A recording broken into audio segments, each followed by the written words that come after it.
You talk about seeing guys at the front we haven't seen all day long. I am extremely intrigued right now by Carl Edwards. Championship leader coming into this race. He's run at the back of the pack all race long. Kevin Harvick with troubles, but Matt Kenseth, one of his rivals for the title, up there leading a lot of laps in this race. When does the 99 make a push toward the front? How aggressive does he be in that push toward the front? Balancing, protecting the car and his finish against running from the back and getting all he can at the finish. Yeah, that's one of the cars I'm talking about when I say that you don't know what they have. You don't have a clue what this pair has until it's time to show it. Caution is out. Something has apparently fallen from the 43 car onto the racetrack. How about his left rear tire? Yeah. Left side, left side. Yeah, but it shredded everything, dude.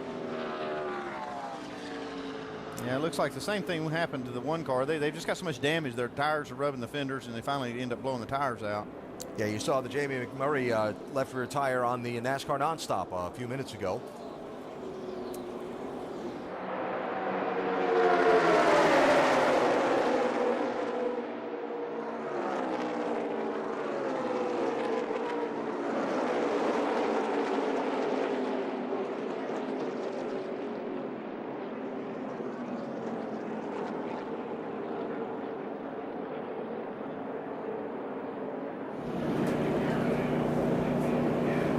As you saw in our NASCAR nonstop coverage, Casey Kane spinning through the tri-oval in a two-car draft there with his teammate Brian Vickers in the 83. They were running in third position.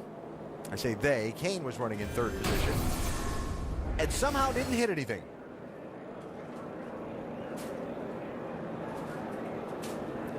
You can see Casey started to the outside like they were going to try to make a pass for the lead from Robbie Gordon and Trevor Bayne.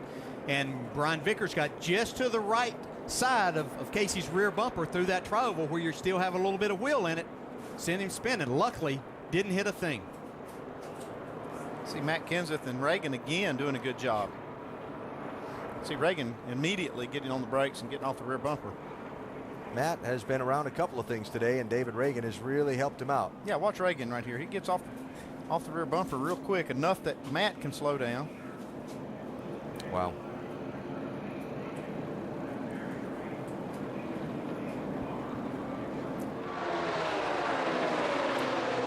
So coming up on the opening of that pit stop window, I believe it was Doc that reported to us a little while ago, anytime after lap 162, we could see the leaders make their final pit stops. Trouble, 71 car and a 32 in trouble. Andy Lally in the 71 on the outside wall. 32 is Terry Labonte. I think these two cars have been running together. Caution is out. Oh, that's Jimmy Johnson. Uh-oh. Stay low, stay low. 71 is wrecked there. Let him up there, no pressure. Come on up there, Jimmy, if you need it.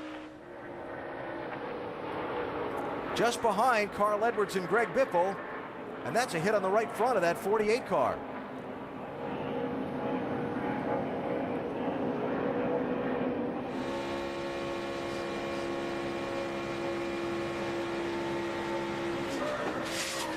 Yeah, that's a pretty severe hit right there in the right front of the 48 car Jimmy Johnson. It's a good job by Jimmy not to wreck. I mean, he maintained control, but he did take a pretty good lick on that right side. This is one of the problems. I mean, you can't run away from trouble at this track. I mean, it can happen at the front or the back.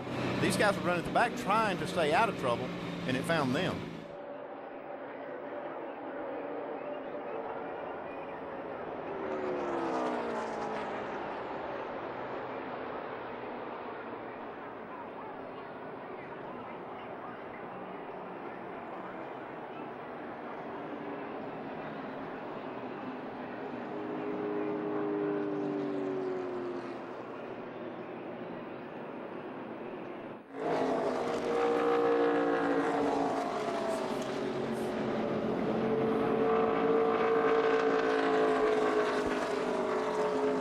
Trouble at Talladega has brought out the caution flag for the 8th time. Bobby Labonte climbing from his car after a hard crash in turn number 2.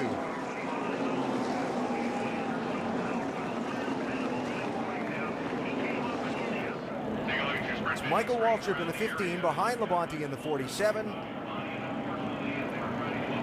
Landon Castle got a piece of that also. See here, Well, that's Kurt Busch. Hard lick for Kurt Busch and Bobby Labonte. It looked like that when we had followed Michael Waltrip and Bobby Labonte, that Bobby was really loose with his car. He wasn't able to turn it a lot of times and would have to chase it up the track. And you're right, Wow. that's really hard lick there at the end. You just know where to go for Kurt Busch.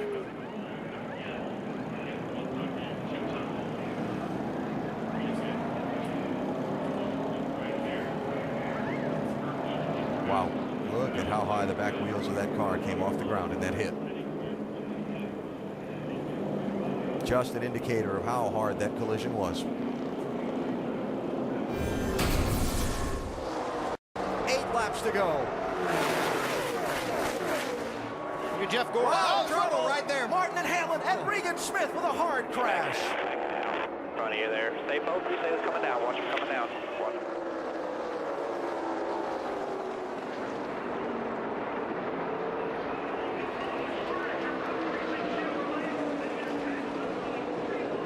Caution is out, as you see.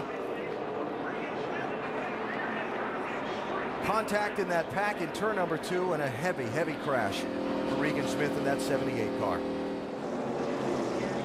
Well, just once again, a testament to the safety of these vehicles now and the Hans device that you just see right there, Regan Smith taking off.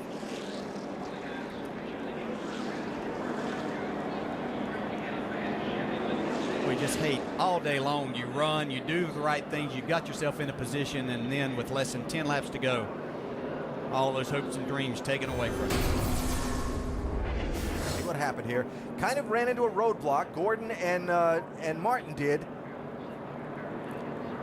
Boy, he just about clipped Jeff Gordon too right there. Regan Smith did. You can see that. But it was like Mark got detached from the 24 of Jeff Gordon just a little bit. Denny Hamlin stuck his nose in there, but Mark came back down just enough to trigger that. You can see it got Jeff Gordon loose. That's what happened right there. He had to get out. Then Mark, as he tries to get back to Gordon, the 11 is there. And another aspect of this racing, DJ, Joey Logano in that 20 can't see through Denny Hamlin's car, so even if Denny is lifted off the gas there, he's got no idea. No.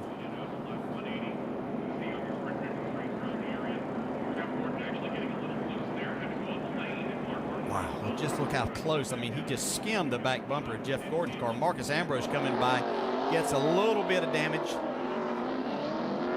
Here they come for the final couple of laps at Talladega. Green flag is in the air. See how quickly 31 and 33 get hooked up after that line. Tony Stewart and Paul Menard not quite together in that outside lane. Look at Gordon and Trevor Bayne up through the middle. Well, Jeff Gordon was on the gas, ready to go. Matt Kenseth has been separated from David Reagan. I think Matt's wanting to be able to help the 21 maybe right now. Leave Jeff Gordon hung out right here. There it is. Goodbye 24. And the 56 and 00, Truex and Ruderman. Mentioned them earlier to keep an eye on them. Wow, what a lead that Jeff Burton and Clint Boyer have made right here. It'll be tough to run them down. Jeff Gordon just a roadblock right there.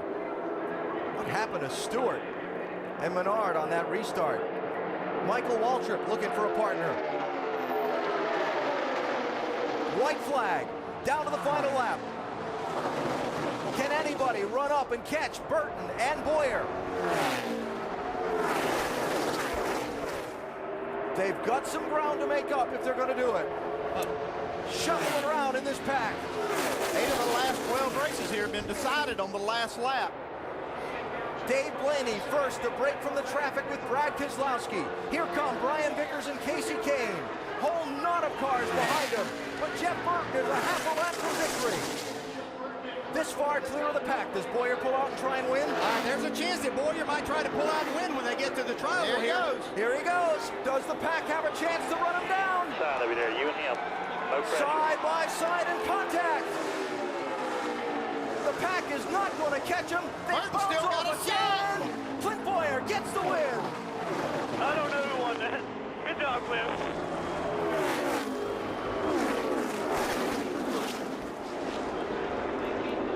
Another frantic Talladega finish. We heard the radio radio conversation between Burton and Boyer about how quickly they needed to get together to hold off the competition. They did it, others around them faltered, and then they raced for it between themselves. That's exactly why Clint Boyer wanted to get Jeff Burton out there so they could get far enough that he might could make a move to have a chance to win this race. That was passing at its perfection there. Good job, guys. Good job. But Dave Blaney coming home third in that Tommy Baldwin car. Yep. Blaney with third. Stewart wound up 7th. Edwards 11th. Jimmy Johnson and Dale Jr. 26th and 25th. Michael Walker gets a top 10 finish. Yep. And Clint Boyer leaving this team at season's end. And a lot of the people working on this car, I'm sure, are wondering where it's all going.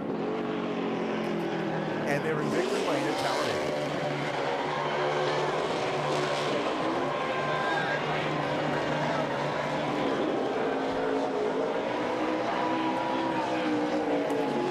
Now Clint Boyer with our Goodyear winning moment today. Burning down a set of those Racing Eagles, celebrating another Talladega win.